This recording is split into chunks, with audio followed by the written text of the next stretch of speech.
Hello दोस्तों, welcome to SP classes. SP classes में आपका स्वागत है। मैं अंकित प्रियदर्शी और हमारे साथ जो सर हैं वो किसी परिचय के मोहताज नहीं है। ये यूट्यूब पे इनका ईडू वाटिका नाम का एक चैनल है जिससे ये भी स्टूडेंट्स को मार्गदर्शन प्रोवाइड करते हैं।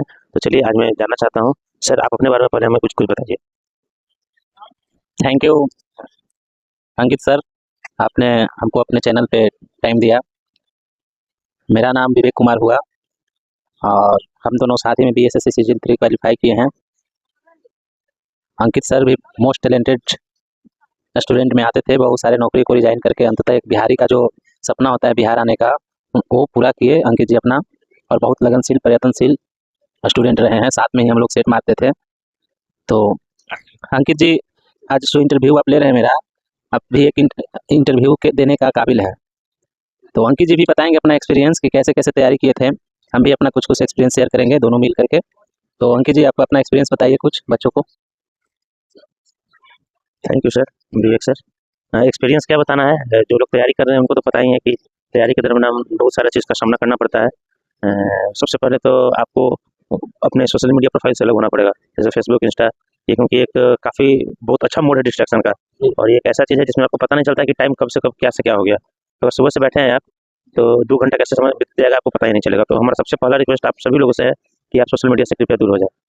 उसके बाद ही आपसे पढ़ाई हो पाएगी। दूसरा चीज़ कि यूट्यूब पे कृपया मोटिवेशनल वीडियो ना देखें बहुत ज़्यादा, क्योंकि अगर मोटिवेशन आपको अपने घर से नहीं मिल रही है तो कोई विकास देवी कृति और ओझा सर आप मोटिवेशन नहीं कर पाएंगे।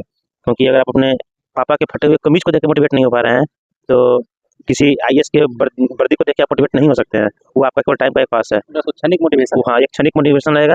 वो उतना ही दूर तक मोटिवेट रहेगा ना जब तक वो वीडियो चलते रहेगा। और उससे एक आध घंटा, वो उससे 1 आध घंटा में आप पढ़ाई भी नहीं करते होंगे, मैं कंफर्म हूँ। क्योंकि हम भी इस टाइम से गुजरे हैं। आज मेरी नौकरी लगी है, 3 4 5 नौकरी मैं छोड़ा हूँ। विवेक सर भी 2 3 नौकरी छोड़े हुए हैं। तो सर आप अपने बारे में कुछ बताइए कि स्टूडेंट्स किस तरीके से तैयारी करें। जैसा कि दोस्तों अंकित सर ने आप लोगों को बताया कि तैयारी के समय सेल्फ मोटिवेटेड होना बहुत जरूरी है। दूसरों को देख करके मोटिवेट नहीं होना है कि यूट्यूब पर शॉर्ट्स देख करके मोटिवेट हो रहे हैं और टाइम पास कर रहे हैं और फिर 2 घंटा पढ़ रहे हैं, फिर वही हो जा रहा है। तो सेल्फ मोटिवेट होइए। अपने फैमिली का स्थिति सिचुएशन को देखकर मोटिवेट हुए। आप अपना माँ का चेहरा एक बार देखिए, पिताजी का चेहरा देखिए, बहन का चेहरा देखिए, उन लोग किस सिचुएशन में गुजर रही है। तो आप ही उस फैमिली का एक ऐसे आदमी हैं जो कि लीड कर सकते हैं उस फैमिली को। तो आप वहाँ से मोटिवेशन लीजिए। और पढ़ाई तैयारी के बारे में हम यही कहना चाहेंगे कि बीएसएससी 10+2 छात्रों के लिए स्पेशल कहना चाहते हैं कि आप लोग टाइम पास नहीं कीजिए। और एग्ज़ाम जल्द ही होने वाला है, 3 से 4 मंथ के अंदर में आपका एग्ज़ाम हो जाएगा। तो आप लोग सेट प्रैक्टिस को डेली कीजिए, क्योंकि प्रैक्टिस मेक मैन परफेक्ट का कॉन्सेप्ट जो है वो हर एक कंपटीशन एग्जाम में लागू होता है। इसलिए सेट प्रैक्टिस आप लोग डेली कीजिए। और 2 दिन जो है, सैटरडे और संडे, सेट को एनालिसिस कीजिए। सर, सेट का जो आप एनालिसिस करते थे, तो बच्चों को थोड़ा-सा बताइए कि सेट का एनालिसिस किस प्रकार करते थे? देखिए, तो सबसे पहले तो सेट एनालिसिस में ये क्या होता है ना कि सबसे पहले तो आप कोशिश क्या कीजिए ना कि जो सेट मारे वो अकेले सेट ना मारे। क्योंकि होता है क्या कि अकेले आप खुद को आप जज नहीं कर पाते हैं। आपको अगर 110 नंबर भी आ रहा है, 120 भी आ रहा है, तो आपको क्या पता है कि वो सेट ईज़ी था या हार्ड था। कंपटीशन हमेशा एक रिलेटिव टर्म है, इस चीज़ को समझिए आप लोग, ठीक है? कि आप अगर 140 भी हैं और कोई 141 है, मतलब आपका सिलेक्शन नहीं होगा। तो हमेशा जो सेट देने का कोशिश किया कीजिए ना, वो कुछ लोगों के ग्रुप में, उससे कंपटीशन का भावना जागता है, ठीक है? और उससे दूसरा एक और फ़ायदा ये होता है ना कि आप मान के चलिए कि कुछ किसी क्वेश्चन में फँस रहे हैं, तो हो सकता है ग्रुप में किसी बच्चे को उस क्वेश्चन बहुत अच्छे से आ रहा है, या कोई क्वेश्चन आप बना भी चुके हैं, उस क्वेश्चन में टाइम टेकिंग ज़्यादा है। तो वो जो डिस्कशन होता है ग्रुप में ना, उसका एक ओवरऑल डेवलपमेंट होता है, जिसका असर आपको डायरेक्टली एग्जाम में दिखेगा। तो और दूसरा चीज़ कि कभी-कभी हम लोग सेट मारते हैं, तो उसमें ये पाया जाता है कि लगातार 5 क्वेश्चन है, तो छठा क्वेश्चन मेरा गलत हो गया, और जो छठा क्वेश्चन था, उसका आंसर हमको ए मारना था, गलती से बी मार दिए हैं। और दिमाग में वहाँ पे तो गलत हो जाती है, बट दिमाग में हम लोग का रहता है कि नहीं, ये क्वेश्चन तो एग्जाम में मेरा सही हो जाएगा। तो एग्जाम में भी वही क्वेश्चन आपका गलत होगा, आप याद रखिएगा। आप उस चीज़ के लिए अगर तैयार नहीं रहिएगा ना, वो आप सर्किल वाला जो ओएमआर शीट होता है, उसी में आप सेट मारिए, क्योंकि 15 से 20 मिनट एग्जाम में आपको ये खाएगा। आप इतना याद रखिएगा। क्योंकि अगर बिना, क्योंकि आपको देखिए तरीका आपको पता है कैसे पढ़ना है, अगर आपको तरीका नहीं पता है तो हमारे बताने से भी आपको कुछ फ़र्क नहीं पड़ने वाला है। हम उस लोगों के लिए इंटरव्यू बना रहे हैं जो पढ़ने वाले लोग हैं, और उनको ये पता होगा कि हमको अब सिलेबस तो हम यहाँ डिस्कशन करेंगे नहीं टाइम पास। अब हम बताएंगे कि आपका क्या स्ट्रेटजी होना चाहिए। आप मैथ और रीजनिंग को लेकर के पर डे एक सेट मारिए, 45 मिनट का टाइमर लगाइए। हो सकता है कि अभी स्टार्टिंग में 45 मिनट पे आपसे ना हो पाए, 1 घंटा का टाइमर लगाइए, आप बनाइए, ठीक है? और उस हर एक क्वेश्चन का सेल्फ एनालिसिस कीजिए। अगर कोई ऐसा क्वेश्चन मिलता है उसके बीच में कि जो 3 से 4 सेट में लगातार उस टॉपिक का क्वेश्चन गलत हो रहा है, मतलब आपका बेसिक क्लियर नहीं है। इट मीन्स आप डायरेक्टली जाकर उसको फंडामेंटल देखिए कि फंडामेंटल कहाँ पे मेरा वीक है। जैसे 17 अगस्त 1947 में कौन सा दिन था, 15 अगस्त 1947 को कौन सा दिन था, इस टाइप का कैलेंडर से रिलेटेड क्वेश्चन आपका 2 3 सेट में लगातार गलत हो गया। इट मीन्स आपका फंडामेंटल आपका क्लियर नहीं है।